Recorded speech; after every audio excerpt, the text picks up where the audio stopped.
L'étude Emanate donc, a testé l'hypothèse de la sécurité de la cardioversion pour les patients en fibrillation atriale persistante sous apixaban. Donc, pour tester cette hypothèse, ils ont fait donc, un essai contrôlé randomisé incluant 1500 patients avec un profil relativement habituel, 62 ans d'âge moyen, un score CHA2-VASc à 2,3 ou 2,4.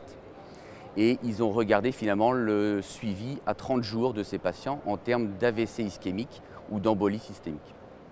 Et ce qu'ils ont retrouvé, c'est qu'effectivement, il n'y avait pas eu d'événements significatifs ischémiques dans le groupe apixaban, comparé à 6 cas dans le groupe conventionnel heparine-AVK, ce qui représente donc une différence significative avec un P à 0,01.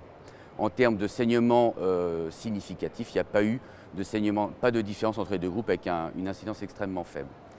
Donc le message principal de cette étude, c'est qu'effectivement, le patient en fibrillation atriale sous apixaban peut bénéficier d'une cardioversion en toute sécurité. Il y a quand même un message supplémentaire qui est intéressant, c'est que l'usage de l'échocardiographie ou du scanner cardiaque était laissé à la discrétion du médecin et que sur ces 1500 patients inclus, 840 patients ont eu une imagerie cardiaque. Sur ces 840 patients qui ont eu une imagerie cardiaque, 61 avaient un thrombus. Et quand on regarde à 37 jours ce qui se passe, eh bien finalement 50% de ces thrombus disparaissent, quel que soit le traitement anticoagulant, que ce soit l'apixaban ou que ce soit les AVK.